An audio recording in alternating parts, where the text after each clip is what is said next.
Bonsoir frères et sœurs. J'aimerais vous parler d'un sujet qui est salutaire, qui est très important. J'aimerais vous parler de la divinité et de l'unicité de Jésus. Alors beaucoup de gens s'opposent à cette vérité, ce qui est malheureux, parce que il faut savoir que sans connaître la véritable identité de notre Dieu, nous ne pouvons pas demeurer éternellement auprès de lui. C'est pourquoi il nous faut véritablement une relation intime et pure et sincère avec notre Seigneur sur cette terre pour pouvoir justement avoir sa révélation, le connaître véritablement, savoir qui il est et comme ça nous serons avec qui nous passerons l'éternité et comme ça surtout nous pourrons passer l'éternité avec lui parce que si nous ne le connaissons pas, il nous dira exactement comme il dit aux 5 vierges folles ou à d'autres, il nous dira « Je ne vous connais pas ». Et nous devons le connaître et comme ça, il pourra dire qu'il nous connaît et que nous le connaissons. Et nous pourrons rentrer dans son royaume et nous pourrons passer l'éternité auprès de lui. Donc voilà. Donc j'aimerais prendre plusieurs passages comme ça. Nous savons déjà que Jésus se révèle comme étant le chemin, la vérité et la vie. Donc voilà. Aucun homme ne s'est révélé comme étant le chemin, la vérité et la vie. Il ne dit pas un chemin, une vérité, il dit le chemin, la vérité et la vie. Donc le chemin, si nous prenons ce mot-là, enfin ce sens de chemin en fait, nous pouvons euh, euh, par la grâce de Dieu recevoir cette illumination sur le fait que le chemin représente forcément l'exemple à suivre. C'est l'exemple à suivre, c'est le chemin où nous devons marcher. Donc, en tant qu'homme, Jésus, en tant que fils premier-né, est le chemin. Pourquoi? Parce que déjà, il nous demande de marcher comme lui-même a marché, mais aussi, pourquoi le Fils est le chemin? Parce que Jésus n'est pas seulement le Fils de Dieu en tant que Fils. Il est appelé le Fils premier-né, le premier-né d'entre plusieurs frères. Vous voyez, il est le Fils unique. Pourquoi? Parce que il était le Fils unique avant d'avoir des frères. Le premier-né est toujours Fils unique au début. Vous voyez? Donc, c'est simple. Jésus, le Fils unique, le premier-né d'entre plusieurs frères. Donc, voilà, c'est lui, le grand frère, en tant que fils, qui va montrer l'exemple à suivre. Mais qu'est-ce que c'est en réalité? Qui c'est en réalité qui montre l'exemple? Est-ce que c'est un homme ou est-ce que c'est Dieu qui vient lui-même en homme pour nous montrer l'exemple que lui, il apprécie? C'est-à-dire l'exemple de sa pleine volonté, de l'exemple d'un véritable serviteur de Dieu, l'exemple d'un véritable enfant de Dieu qui fait la volonté de Dieu dans toute sa vérité. Donc voilà, donc c'est Dieu lui-même qui va venir en chair pour nous montrer cet exemple que lui, il veut de nous. Vous voyez, et qui d'autre que Dieu peut nous montrer l'exemple d'un véritable enfant de Dieu qui plaît à Dieu en toutes choses? Ben, personne. Donc il n'y a que Dieu qui pouvait faire ça. Seulement en venant en chair, il ne peut plus se faire appeler Dieu. Parce que Dieu n'est pas un homme. Ce serait de l'idolâtrie, donc Dieu n'est pas homme. Dieu est esprit, la parole nous dit que Dieu est esprit, il faut que ceux qui l'adorent en esprit et en vérité. Vous voyez? Donc Dieu n'étant pas un homme, quand il vient en homme, il ne peut plus se faire appeler Dieu. Il est obligé de changer de rôle. Et il devient donc le Fils de Dieu. Parce qu'il est né son esprit est né de Dieu. Donc voilà. Maintenant, les trinitaires ont divinisé le côté homme de Jésus. Ils disent que c'est Dieu le Fils. Mais en vérité, il n'y a pas de Dieu le Fils. La parole nous dit Dieu est un, de manière indivisible. Donc le seul Dieu, Éphésiens 4, 6 nous dit, il y a un seul Dieu et Père. Vous voyez? Ce qui signifie en réalité, quand on comprend bien ce verset, qu'il y a un seul Dieu et que ce Dieu est le Père. Il y a un seul Dieu et Père de tous. C'est Jésus-Christ de Nazareth.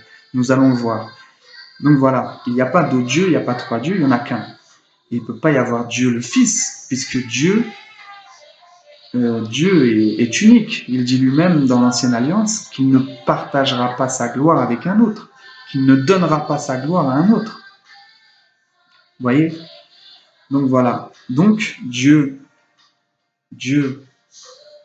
est venu en chair et il s'est fait fils. Pourquoi faire?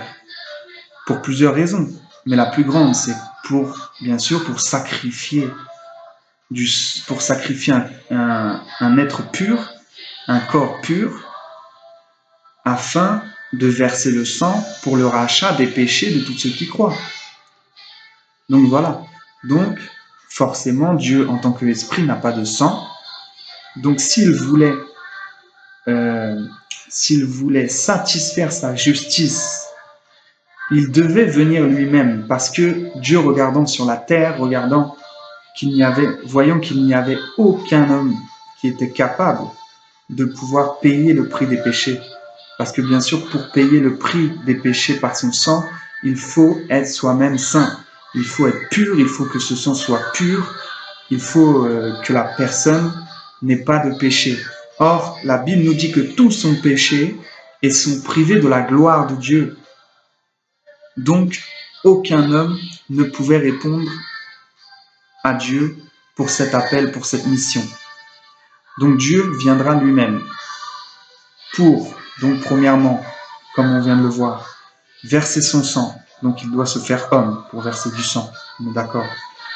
Pour montrer l'exemple, pour être le chemin, un grand frère, pour montrer l'exemple aux petits frères, aux petites sœurs. Vous voyez?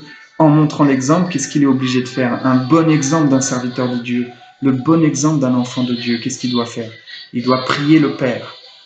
Donc, beaucoup diront pourquoi Jésus prie le Père s'il est Dieu. Simplement parce qu'il faut comprendre la double nature de Jésus. En tant qu'homme, il n'est pas Dieu. Vous voyez, si vous dites qu'en tant qu'homme, il est Dieu, vous allez contre la parole, vous êtes idolâtre, mais en plus, vous n'avez aucune explication véritable pour le prouver. Parce que justement, s'il est Dieu, pourquoi il prie le Père? Il n'a pas besoin du Père, puisqu'il est Dieu. Il peut s'exaucer tout seul. Vous voyez? Donc Jésus est Dieu en tant qu'esprit, mais en tant que fils, il agit par la prière, par la foi, par toutes les choses qu'il nous a laissées derrière, par la puissance de son esprit, de l'esprit de Dieu. Mais il n'agit pas par la chair. Jésus vivait selon l'esprit et non selon la chair. Et c'est ce que nous devons faire nous aussi maintenant que nous sommes en Christ. Vous voyez? Parce que Dieu change et nous devons le laisser changer notre nature charnelle en nature spirituelle, en passant bien sûr par la crucifixion de la chair, etc., la crucifixion spirituelle, c'est-à-dire mourir à nous-mêmes. Il faut que le vieil homme, l'homme d'avant la conversion, ait totalement disparu. Et pour ça, ça demande du temps parfois, mais ça demande surtout une consécration totale au Seigneur. Une vie de sanctification, une vie de prière. Non, ce n'est pas le sujet, c'était juste une parenthèse. Donc, pour continuer sur la divinité de Jésus, donc voilà, Dieu a deux natures, Jésus a deux natures. Voilà, Dieu a qu'une nature, pardon. Mais Jésus en tant qu'homme avait deux natures. La nature humaine, la nature divine. Sa nature divine n'étant pas humaine et l'inverse. Car Jésus dira lui-même, ce qui est né de la chair est chair, ce qui est né de l'esprit est esprit. On ne peut pas mélanger les deux. Vous voyez, il faut faire la part entre le côté homme et le côté Dieu. Si on ne fait pas la part, on va diviniser le côté homme et on va devenir idolâtre d'un homme. Et à la place d'adorer un Jésus Dieu, on va adorer un Jésus homme.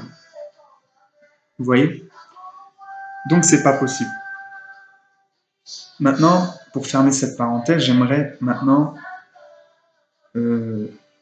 prendre quelques passages dans la Bible. Notamment dans Apocalypse. Parce qu'on sait que dans Apocalypse, Jésus se révèle véritablement à Jean.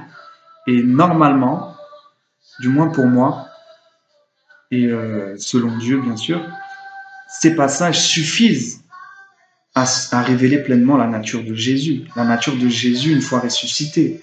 une fois au ciel, une fois sur son trône, une fois dans la gloire, dans la victoire, vous voyez.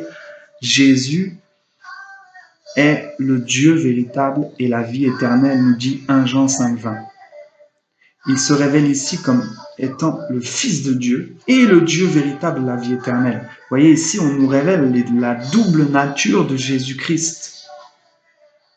Dans Apocalypse, au chapitre 22, au verset 6,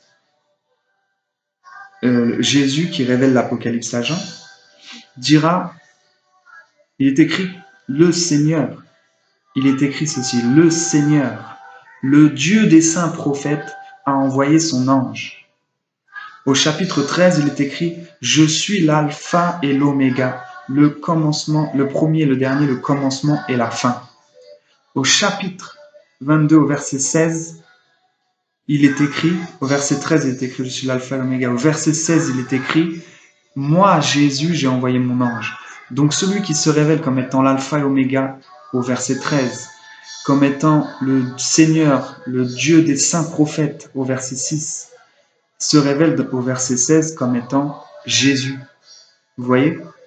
Et Éphésiens 4, 5 et 6 nous disent qu'il y a un seul Seigneur et un seul Dieu et Père de tous.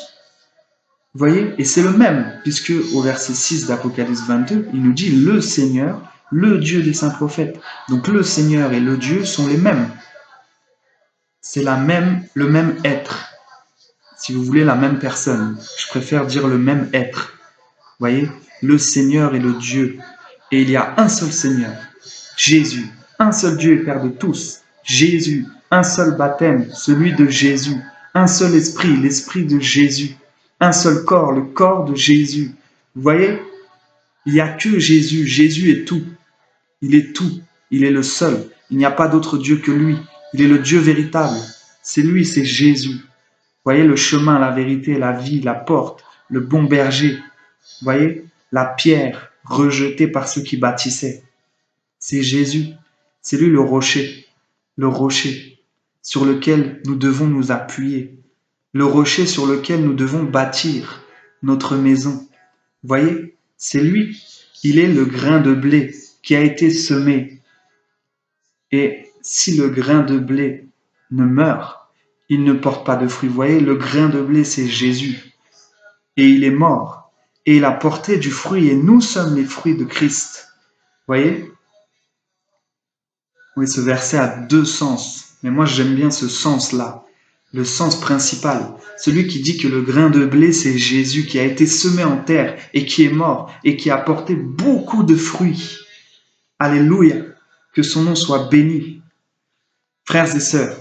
Donc, il se révèle là, chapitre 22 de l'Apocalypse, comme étant le Seigneur, le Dieu des saints prophètes, comme étant l'alpha et l'oméga, le commencement et la fin, le premier et le dernier. Il se révèle comme étant Jésus.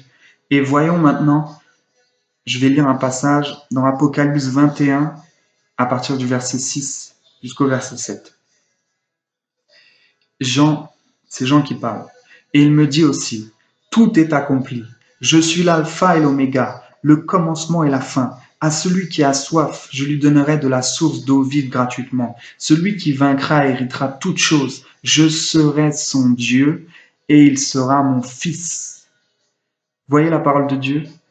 Ici, la personne qui se révèle dit « tout est accompli ».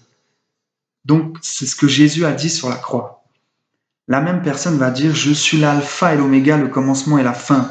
C'est ce que Jésus dit dans le chapitre d'après, dans le Apocalypse 22, 13. Ensuite, il dira « à celui qui a soif, je lui donnerai de la source d'eau vive gratuitement, frères et sœurs ». La source d'eau vive gratuitement. Jésus va dire à la Samaritaine, si tu connaissais celui, alléluia, si tu connaissais celui qui te demande à boire, c'est toi qui lui demanderais de l'eau, de te donner à boire, et il t'aurait donné de l'eau vive. De l'eau vive. Ici, il dit quoi? À celui qui a soif, je lui donnerai de la source d'eau vive gratuitement. Jésus va dire à cette Samaritaine que l'eau vive qu'il lui donnerait, elle créerait en elle une fontaine qui jaillira jusque dans la vie éternelle. Donc c'est l'eau de la vie. C'est l'eau de la vie éternelle qui représente la parole de Dieu, la parole vivante, la parole qui sanctifie. Vous voyez, c'est ça l'eau véritable, l'eau vive. Il ne s'agit pas ici de l'eau matérielle, ce n'est pas l'eau matérielle qui purifie quoi que ce soit. Il s'agit de l'eau vive, de la parole divine de Dieu, du pain de vie qui descend du ciel. Vous voyez? Et après, il dira quoi? La même personne, le Jésus qui est là, qui se révèle clairement comme étant Jésus, l'alpha, l'oméga. Il dira, Apocalypse 21, 7, celui qui vaincra héritera toutes choses. Je serai son Dieu et il sera mon fils. Donc ici, il ne se révèle pas comme étant Dieu le Fils, mais comme étant Dieu le Père. Sinon, il aurait dit, je serai son Dieu et il sera mon frère. Mais non, là il dit je serai son Dieu. Il n'y en a pas d'autre, là il ne parle pas d'un autre Dieu au-dessus de lui. Il dit je serai son Dieu et il sera mon fils. Alléluia, frères et sœurs. Jésus se révèle clairement ici comme étant Dieu, le Père. Il sera mon fils. Qui d'autre que le Père peut dire cela? C'est Jésus lui-même qui, avant de partir, avait dit à ses disciples, je ne vous laisserai pas orphelins. Je ne vous laisserai pas orphelin. Qui d'autre qu'un père peut dire ça? Donc voilà, frères et sœurs, il y a tellement de passages qui prouvent la divinité et l'unicité de Jésus-Christ, tellement de passages qui prouvent que Jésus est le Père. Mais je vais m'arrêter là pour ces paroles, pour la parole de Dieu, pour les versets bibliques. Je veux simplement maintenant dire quelque chose. Frères et sœurs, la Bible est claire. Les seuls passages que je viens de donner sont suffisants pour éclairer ceux qui ont le Saint-Esprit et qui cherchent la vérité du plus profond de leur cœur. C'est largement suffisant parce qu'avec le Saint-Esprit, nous sommes enseignés dans toute la vérité. Il nous suffit de recevoir peu de paroles pour pouvoir avoir le discernement et comprendre la vérité. Parce que toute la parole de Dieu est déjà dans notre cœur. Elle est déjà dans notre cœur. Et la parole de Dieu n'est qu'une confirmation de ce que nous pensions. Qu'une confirmation, elle vient pour enlever les doutes, pour nous confirmer la vérité. Je dois dire à ceux qui ne croient pas en ces choses, les chrétiens qui se disent trinitaires, qui se disent ne pas croire en cette doctrine, qui trouvent des versets contradictoires, je tiens à leur dire que la Bible n'est pas contradictoire premièrement, mais que s'ils croient vraiment que Jésus n'est pas Dieu le Père, alors que la Bible nous le dit, alors que ces versets sont clairs, c'est qu'ils ne cherchent pas sincèrement de tout leur cœur la vérité. Et c'est là qu'ils doivent se repentir, parce qu'ils sont hypocrites avec Dieu. Hypocrites. Voilà ce que Jésus aurait dit à ces gens. Hypocrites, parce que vous ne cherchez pas la vérité du fond du cœur. C'est impossible. La Bible dit, Jésus dit, celui qui cherche trouve. Voyez, celui qui cherche la vérité ne peut que trouver la vérité. Celui qui est sincère de cœur ne peut que trouver la vérité. Beaucoup de gens ne trouvent pas la vérité tout simplement parce qu'ils aiment le monde, parce qu'ils aiment et se plaisent dans les choses du monde et dans le péché. C'est celui qui hait le monde. C'est celui qui n'aime pas quand il fait du mal, qui va trouver la vérité. Vous voyez? C'est celui qui aime aussi méditer. Vous voyez, il faut méditer vraiment. Il faut vraiment méditer les choses de la vie. Il faut se poser les bonnes questions. Il faut lire la parole de Dieu. Et si vous n'avez pas la parole de Dieu, si vous ne connaissez pas Dieu encore, il faut se poser les bonnes questions, à savoir d'où on vient, où on va après la mort. Qu'est-ce qu'on fait sur terre? Il y a bien une raison. Pourquoi tout ce mal? Vous voyez? Et c'est ces questions-là qui vont nous amener à rencontrer le Seigneur. Le Seigneur se révèle aux cœurs qui sont perdus et qui cherchent. Il se révèle aux gens qui sont brisés et qui cherchent. Il vient et il dit, venez à moi, vous tous qui êtes fatigués et chargés, je vous donnerai du repos. Et je vais vous dire quelque chose, c'est que personne ne m'a parlé de Jésus sur la terre.